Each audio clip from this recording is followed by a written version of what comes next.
क्या हुआ जब महाकुंभ में एक साधु को गंगा स्नान करने से रोका गया। उसके बाद प्रयागराज के उस गंगा घाट पर जो चमत्कार हुआ उसे देखकर आपके पैरों तले जमीन खिसक जाएगी। जनवरी माह में प्रयागराज में आज तक का सबसे बड़ा मेला महाकुंभ लग चुका। यह महाकुंभ हर 12 साल में एक बार लगता है, यानी इस महाकुंभ का बहुत अधिक महत्व रहने वाला है। गंगा में स्नान करने का महत्व रहता है, इसी वजह से देश और दुनिया से कई लोग प्रयागराज के इस महाकुंभ में पहुंचने वाले हैं।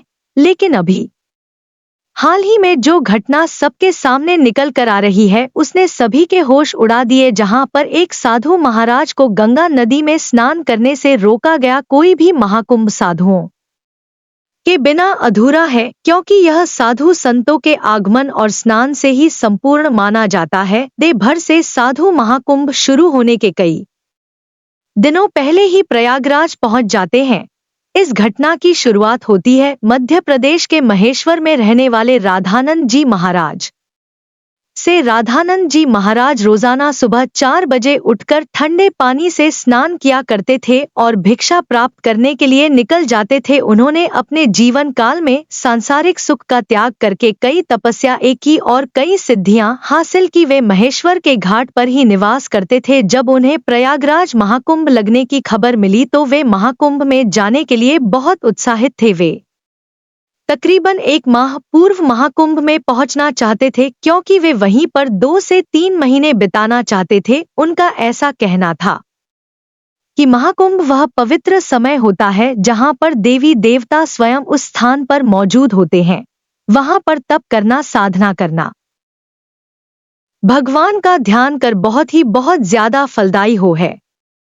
अगले दिन सुबह राधानंद जी महाराज जब प्रयागराज पहुंचे तो सुबह के 6:30 बज रहे थे। सुबह 4 बजे उनका स्नान करने का दैनिक नियम था। उन्होंने सोचा क्यों ना आज गंगा नदी का पवित्र स्नान किया जाए, और वे प्रयागराज के गंगा घाट पर पहुंच गए। उस स्थान पर गंगा नदी की सफाई का कार्य चल रहा था। राधानंद जी महाराज को यह देखकर बहुत खुशी हुई। जब उन्होंने अपने कपड़े उतारे और गंगा नदी में न करने के लिए आगे बढ़े तो वहां पर खड़े कुछ नगर निगम के अधिकारियों ने उन्हें रोक दिया। उनका कहना था कि आप अभी स्नान नहीं कर सकते, क्योंकि इस समय साफ सफाई का कार्य चल रहा है। प्रयागराज में रोजाना रात्रि के समय गंगा नदी की साफ सफाई का कार्य किया जाता है, ताकि दिन और शाम के समय यात्रियों को इस कारण कोई मुश्किलें ना हो। राधानंद जी महाराज काफी धैर्यवान थे। उन्होंने सफाई अधिकारियों को समझाया कि बात बहुत अच्छी है, लेकिन नित्य मेरा 4 बजे नहाने का नियम है, और आज अगर मैं प्रयागराज पहुंचा हूं तो मैं गंगा नदी में ही स्नान करूंगा, और मेरे एक अकेले के नहाने से ना तो तुम्हारी व्यवस्था बिगड़ेगी और ना ही मुझे कोई समस्या होगी। लेकिन वह अधिकारी अचानक से गुस्सा हो गया और उन साधु महाराज से कहने लगा कि आपको इसी समय क्यों नहाना है? अभी पूरा दिन पड़ा हुआ है। क्या यहाँ पर तुम्हें कोई इंसान नहाता हुआ दिख रहा है? क्या तुम्हारे अंदर इतनी शक्ति है कि तुम सुबह 4 बजे इतने ठंडे पानी से स्नान कर लोगे? व्यर्थ की बातें बनाना छोड़ दो और यहाँ से चले जाओ अभी तक। तो राधानंद जी महाराज बहुत विनम्र थे, काफी धैर्यवान थे, लेकिन उस अधिकारी के अपशब्दों को सुनकर के अचानक उन्हें बहुत बुरा लगा। उनका ऐसा मानना था कि गंगा नदी पर किसी का अधिकार नहीं है, यह तो साक्षात भगवान शंकर की जटाओं से निकलती है, जिसके अंदर सभी को अपने पाप धोने का अधिकार है, और उसके लिए कोई निश्चित समय नहीं हो सकता। लेकिन उस समय राधानंद जी महाराज ने उस अधिकारी को कुछ नहीं कहा और सामने घाट पर ध्यान अवस्था में बैठ गए। सबको लग रहा था कि वे साधु महाराज मान गए हैं और पीछे हट गए हैं। अब जब पुनः गंगा नदी के अंदर साफ सफाई की मशीनों को शुरू किया गया तो अचानक से एक बहुत बड़ी घटना घट गई। वे सभी मशीनें शुरू होने का नाम ही नहीं ले रही थी। ऐसा लग रहा था मानो वह जाम हो गई हो या उनके अंदर बहुत सारा कचरा फंस गया हो। अधिकारियों ने मशीन को देखा परखा और उसके अंदर का सारा कचरा बाहर निकाल दिया। सबको उम्मीद थी कि अब मशीनें कार्य करने लगेगी, लेकिन फिर जब मशीन शुरू की गई तो कोई भी मशीन चालू होने को तैयार ही नहीं थी। सभी अधिकारी बहुत हैरान थे, किसी की भी समझ नहीं आ रहा था। लेकिन जब मशीन चालू नहीं हुई तो कई मैकेनिकल इंजीनियरों की टीम को मशीन देखने के लिए बुलाया गया। उन सभी मैकेनिकों ने मशीनों को अच्छी तरह से झांसा परखा और यही पाया कि मशीन तो एकदम सही है, लेकिन इसके चालू ना होने का कारण किसी को समझ नहीं आ रहा था। राधानंद जी महाराज अभी भी उसी घाट पर ध्यान अवस्था में बैठे हुए थे। गंगा नदी का साफ सफाई का कार्य उस दिन रुका हुआ था।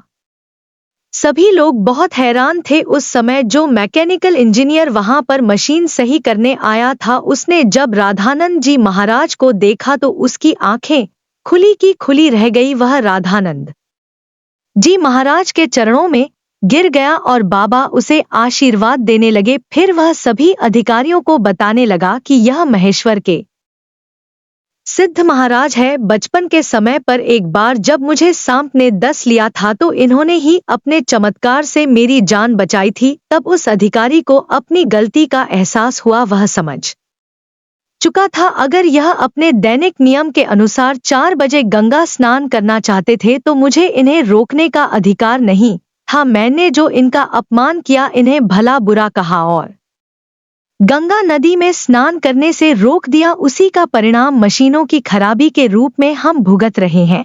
अब यही हमारी समस्या का समाधान कर सकते हैं। हमें इनसे माफी मांगनी पड़ेगी। सभी अधिकारी मिलकर राधानंद जी महाराज के पास गए, उनके चरणों में बैठ गए और हाथ जोड़कर कहा कि हमें इस बात का अंदाजा नहीं था कि आप एक दिव्य संत हैं। हमसे बहुत बड़ी भूल हो गई है। हमें आपको स्नान करने से नहीं रोकना चाहिए था। राधानंद जी महाराज अभी भी बहुत विनम्र थे। उन्होंने अधिकारियों से कहा कि यह जरूरी नहीं है कि कोई संत चमत्कारी खोखे तभी ही उसे गंगा नदी में स्नान की अनुमति दी जाए। गंगा नदी के ऊपर साधु संतों का सबसे पहला अधिकार है। सभी अधिकारियों ने उनसे हाथ जोड़कर कहा, अब आप गंगा नदी में स्नान कर सकते हैं। हम आपसे बहुत माफी चाहते हैं।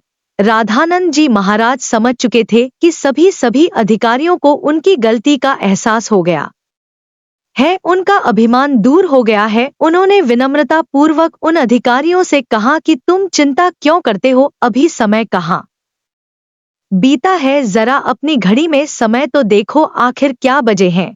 जब सभी अधिकारियों ने अपनी घड़ी में समय देखा तो उनके रोंगटे खड़े हो गए, क्योंकि उस समय सुबह के 4 बज रहे थे। किसी भी अधिकारी को यह समझ नहीं आ रहा था आखिर इतना बड़ा चमत्कार कैसे हुआ। आखिर राधानंद जी महाराज ने अपने चमत्कार से समय को कैसे पलट दिया। इतना बड़ा चमत्कार देखकर सभी अधिकारी उनके चरणों में गिर गए और बाबा की जयकार लगाने लगे। इस चमत्कारी घटना के बाद सब लोग उन्हें मान गए और उनके दास बन गए, जिसके बाद वे सुबह 4 बजे अपने नित्य कर्म के अनुसार वे गंगा नदी में स्नान करने पहुंचे और इधर मशीनों को फिर से काम करना शुरू कर दिया। सारी मन एक साथ चालू हो चुकी थी, जिससे यह प्रमाणित हो गया कि यह मशीनें केवल रामानंद जी महाराज के इशारे का इंतजार कर रही थी। जैसे ही उन्होंने अधिकारियों का अभिमान चूर किया और गंगा नदी में स्नान किया, वैसे ही फिर से मशीनें चल पड़ी। यह बहुत बड़ा चमत्कार था जो हाल ही में प्रयागराज के महाकुंभ में हुआ है। वास्तव में दोस्तों, यह भूमि साधु संतों की भूमि है। यहाँ पर साधु संतों का ना तो अपमान किया जा सकता है और ना ही उन्हें समझा जाता है। इस देश का हर संत इस देश के लिए कुछ ना कुछ करता है और भक्तों को अध्यात्म के मार्ग से जोड़ता है। हमें कभी भी उनका अपमान नहीं करना चाहिए और ना ही उन्हें छोटा समझना चाहिए। इस पूरी घटना को लेकर आपके क्या विचार? अगर वीडियो आपको पसंद आई हो तो चैनल को सब्सक्राइब करें।